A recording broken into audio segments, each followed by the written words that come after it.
Imagine दिन में 13-13 घंटे इलेक्ट्रिसिटी ना हो तो, हॉस्पिटल्स में सर्जरी होना बंद हो जाए क्योंकि पूरे देश में दवाई ही ना हो तो, यहाँ तक कि एग्जाम्स भी कैंसिल करने पड़े क्योंकि पेपर खरीदने के लिए पैसे ही ना हो तो। यह है कहानी श्रीलंका की, जो आज उनके सबसे बड़े फाइनेंशियल क्राइसिस से गुजर रहा है। क्योंकि जितना पैसा वो कमाते हैं उससे कई ज्यादा पैसा उन्होंने बोरो किया हुआ है। आज बेसिक चीजें खरीदने तक श्रीलंका के पास फॉरेन रिजर्व्स नहीं है। उनके फॉरेन एक्सचेंज रिजर्व सिर्फ 1.93 बिलियन डॉलर्स है और उनको इस साल 8.6 बिलियन डॉलर्स पे करने हैं। श्रीलंका की सिचुएशन को हम एक परफेक्ट स्टॉर्म कह सकते हैं, यानी हर साइड से जो भी गलत हो सकता है वो सब श्रीलंका के साथ हुआ।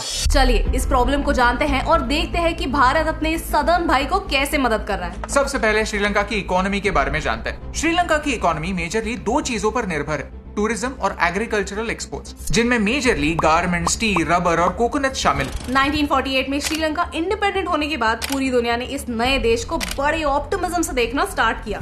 रीजन था geographic location. Mumbai, Dubai, Shanghai, ये शहर डेवलप हुए क्योंकि वो ट्रेड के लिए इम्पोर्टेंट है, और ज्यादा ट्रेड यानी ज्यादा पैसा। इंडियन ओशन में श्रीलंका स्ट्रेटेजिकली इम्पोर्टेंट है क्योंकि ये वेस्ट को ईस्ट से जोड़ सकता है, लेकिन वर्ल्ड क्लास पोर्ट्स डेवलप करने के लिए श्रीलंका के पास पैसे नहीं थे। तो रिच कंट्रीज ने श्रीलंका में इन्वेस्ट क्यों नहीं किया? क्योंकि 1983 से श्रीलंका में एक सिविल वॉर शुरू हुई, जिसकी वजह से फॉरेन इन्वेस्टर्स ने श्रीलंका को इन्वेस्टमेंट के लिए अनस्टेबल समझा। जो पैसा डेवलपमेंट के लिए खर्च हो सकता था, वही पैसा नेशनल सिक्योरिटी में खर्च होने लगा।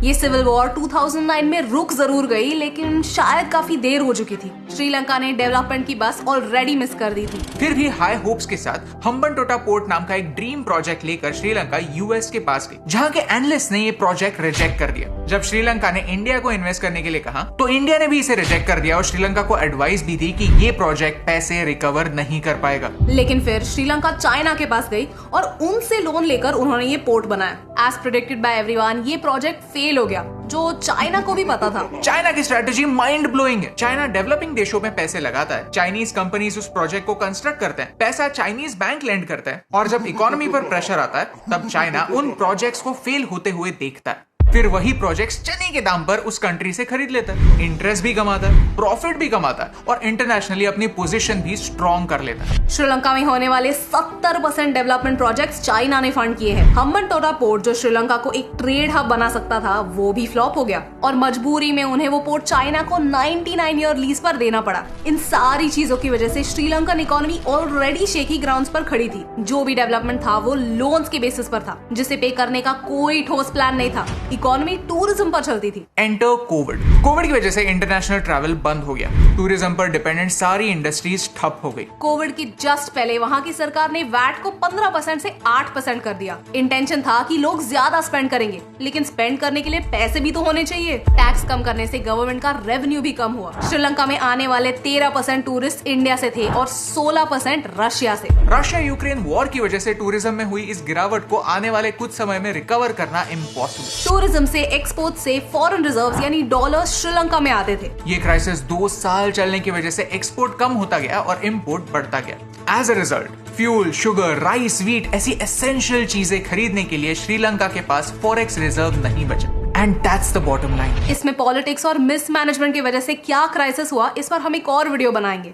अगर आप ये वीडियो देखना चाहते हैं तो हमें कमेंट्स में बताइए। तो भारत इससे क्या सीख सकता है? श्रीलंका सेल्फ सफिशिएंट नहीं था, बेसिक चीजें भी इंपोर्ट करता था। वहां के फार्मर्स ने डाइवर्सिफाई नहीं किया। रशिया और यूक्रेन वॉर की वजह से वहां से आने वाला व्हीट और सनफ्लावर ऑयल बंद हो गया। ये सिचुएशन हमें रिमाइंड करता है कि 1960s में लाल बहादुर शास्त्री जी के अंडर जो ग्रीन रेवोल्यूशन हुआ, जिसकी वजह से भारत एटलीस्ट फूड के मामले में सेल्फ सफिशिएंट बना, वो कितना इंपॉर्टेंट। श्रीलंका में जो हो रहा है उसका इम्पैक्ट इंडिया पर भी होगा। श्रीलंका से रेफ्यूजीज इंडिया में आएंगे और ह्यूमैनिटेरियन ग्राउंड्स पे इंडिया उन्हें एक्सेप्ट भी करेगा। भारत ने $1 बिलियन की क्रेडिट लाइन श्रीलंका को ऑफर की है, जिससे उनकी बेसिक नीड्स फुलफिल हो सकते हैं। फरवरी में भारत ने पेट्रोलियम के लिए $500 मिलियन का शॉर्ट टर्म लोन दिया। फर्टिलाइजर्स देकर हम श्रीलंका की हेल्प कर रहे हैं। करेंसी स्वैप का ऑप्शन उन्हें दे रहे हैं। श्रीलंका के बड़े क्रिकेटर्स इंडिया को थैंक यू कह रहे हैं इस क्राइसिस सिचुएशन में हेल्प करने के लिए। हम एक कनेक्टेड दुनिया में रहते हैं। ग्लोबल लेवल पर जो चीजें होती हैं उनका इम्पैक्ट हम पर भी होता है। जहां चाइना अपने प्रॉफिट के लिए डेवलपिंग कंट्रीज को एक्सप्लॉइट करता है, वहां भारत मदद एक सच्चे दोस्त की तरह हाथ आगे बढ़ाता है। And this is something we all should be proud. और यही इंपॉर्टेंट बात आप तक पहुंचाने से मुझे फर्क पड़ता है।